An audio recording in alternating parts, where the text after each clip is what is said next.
Welcome back to another episode of Mesacraft. And today we are gonna be building some redstone stuff in this episode. We are making some automated shops and machines. So let's go ahead and get right into it. First things first, I'm filling out another floor in my giant tower here, and I see nothing less reasonable to use than iron blocks. We need some sticky pistons? Nope, these regular pistons. Then we need some mud blocks right here, so we can grow our bamboo on top. Then redstone across the back to power our observers. And they work. Let's say this thing should already go ahead and be working. And there it is. One shop complete. That was fast. We're rinsing and repeating on the other side. We've done exactly the same setup, except we've got water, log, leaf blocks. And that block right there is the most important. That's what makes the whole farm function. Yep, that leaf block there. And that's it. We are done. Go ahead and put a roof on this, and I think it's ready to call this room a day. Boop, boop, boop. Boop, boop, boop. And the sign reads, insert one diamond block into the barrel and receive a fully enchanted diamond pickaxe in return. Please wait 5 seconds in between transactions. So if we go ahead and put a chest in here, something that is not payment, we get the payment back. We put a lever in, anything really, we should get the item back. The only problem is if I put more than one item in, so if I put all 4 levers in, you will see here, I get 1 lever back. Which is no bueno, just in case someone accidentally puts like a stack or something like that in there. This is Mumbo Jumbo's design on like a shop that can sort of sell anything. I'm going to put a link to the video in the description down below so you can find that one, but we need to do some adjusting. Basically down here, it's essentially just a little sorting system, so that chest or the barrel up top gets sorted into one of 2 ways. Either it's going to go ahead and go down that way and kick your item back, or this way here is going to funnel down into our sorter where we have our diamond blocks, and that's getting compared outward to send a signal. So if it does go into that chest, it's going to come around this way, and then that is going to give you your diamond pickaxe from this dropper right here. So that side all works fine. It's the other side that seems to be the issue over here, where we have this little apparatus right here. It's just giving you the 1 item back, so it's just sending a signal.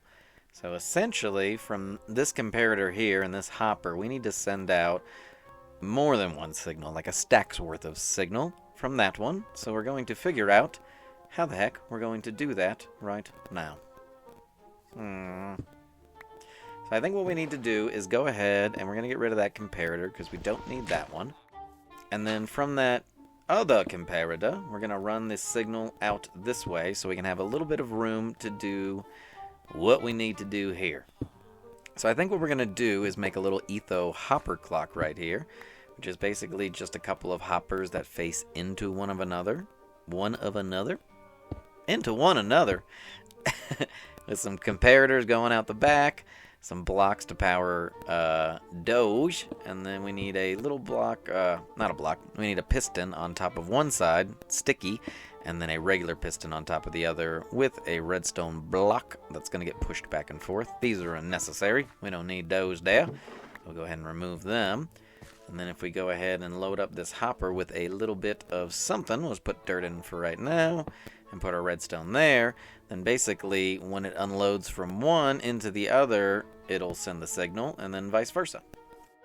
So around this backside, we're going to take the comparator output reading, and we're going to go down and around this way into this piston, and then through the etho hopper clock, we're going to come out the other side around this way and into that comparator there.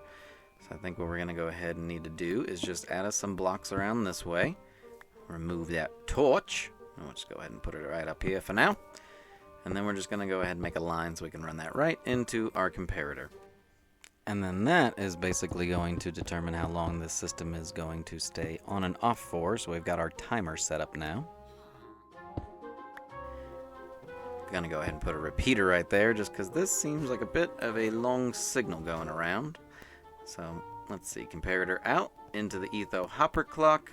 That's going to turn on and then send it right into the comparator again. So let's go ahead and load it up. And let's test this thing. Let me see. I hear something. An old friend. There he is. Get off my new shop. Come at me. Oh.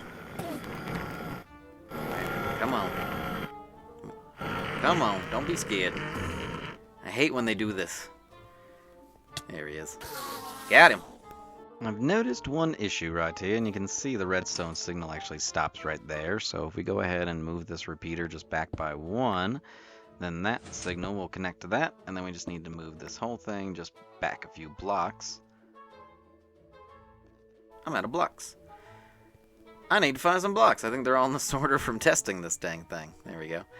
So we'll put some blocks around this backside, and then just run the redstone around that way. Ah, that torch. In the way every time. There we go. Now, take 3. So if we put in... I'm just going to use half of these, so I still got some blocks to build with. We've got a constantly powered circuit, and that does not work. When in doubt, add more clocks. I think since we've got the one clock acting as like a constant timer that stays on, we need another clock that's going to tick back and forth while that one is on. So if we add a sticky piston here, and then just the classic observer facing each other setup, then that should give us like a back and forth ticking clock. Let's see. Boop, boop. And it connects to everything. Dang it! Okay. So, we're just going to go ahead and move that little area back by 1 more. And then now, when we run the redstone, there we go. Our circuit is complete. It comes right out the back of that and into there. Let's go ahead and pull all of our stuff out, because I think we're finally done here. This should work, hopefully. So if we go in and put in our 1 diamond block payment, we get a pickaxe in return, fully enchanted. And if we go ahead and put in anything else, say all of this smooth stone. Ticking out our smooth stone, but quite slowly.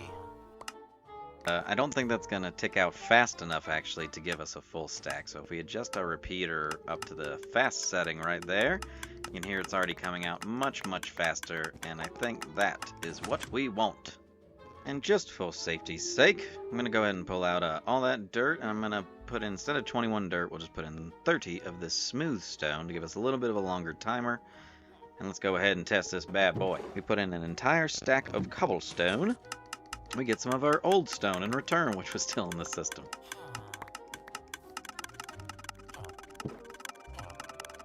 Alright, very cool. We got our entire stack back. This thing's still running for just a little bit, which is fine. Oh, there we go, and it turns off. There we go. We have made our shop, and now that we have 1 completed, we can make as many of these as we want, selling all kinds of unique items. Go ahead and see how these guys are doing. Don't act like you didn't just try and give that villager a flower. I saw that. And in other recent news, we got ourselves a parrot, and a long way to go. Other recent events, we had a new friend join the server named Shu. We gave him a bit of a tour around our village, and he showed us how to break into the nether roof and how to blow a hole in.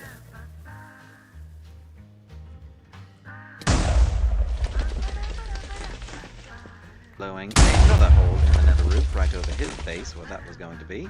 While I was prettying up the nether, he built a hoglin farm, or a farm that gets pork chops. And then he died in the lava somehow, and I had to come save him by filling it in with gravel. I saved you. Why are you burning still? Oh, you're on fire still, kind of. And we got out of there only to be killed again by a wither.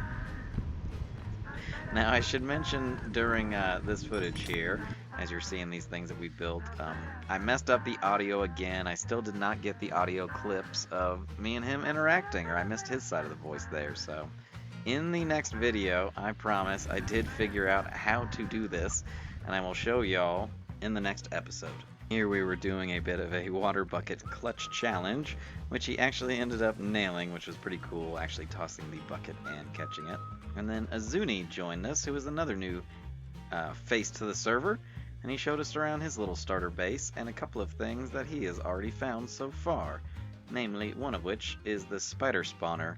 Right here, there was a double poison spider spawner, and this huge cave that the thing was attached to here, which was pretty awesome. So we spent a while just flying around this thing and go ahead and lighting it all up and just exploring until eventually, after a little while, Shu was unfortunately blown up by one of his own kind.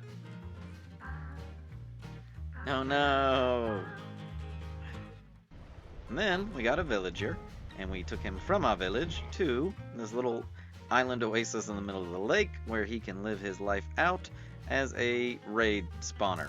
We went to the pillager outpost, killed the raid captain, and then basically just built this pretty simple tower. Well, he built it right there. Show me how to use it, and got a lot of the goodies in the process.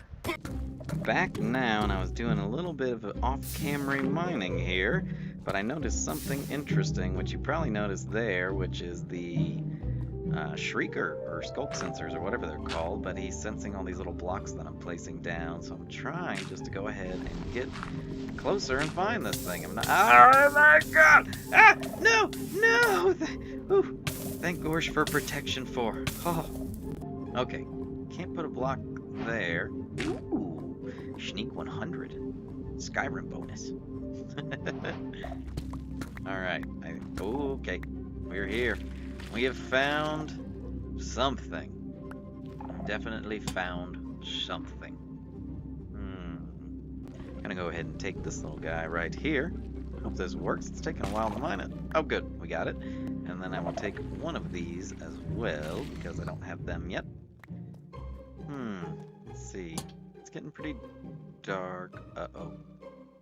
Uh-oh. Oh, farts. Would you just look at that lovely top of the tower up there. We finally finished the top of our building. I do think I'm going to save the ancient city, that pirate ship back there in the background that we built, and some other things for next episode. I think that's all the time I've got for editing today. I hope y'all enjoyed this one and had a good time. Also, please remember that I'm just a poor boy with only 13 subscribers, and I want to quit my day job. So if you like these videos, please tell a friend, spread the word. That way I can have more time to make videos for all of y'all. Also, you might have noticed, look at this 15th anniversary Minecraft cape. And you can get yours for free too in the Minecraft launcher. It's right there, I think, on the main page if you just follow the link. And if you wear an Elytra, ooh, we got a little bit of style to our wings now, showing off our Minecraft enthusiasm. Alright, I love y'all, thank you for watching, and we will catch you next time.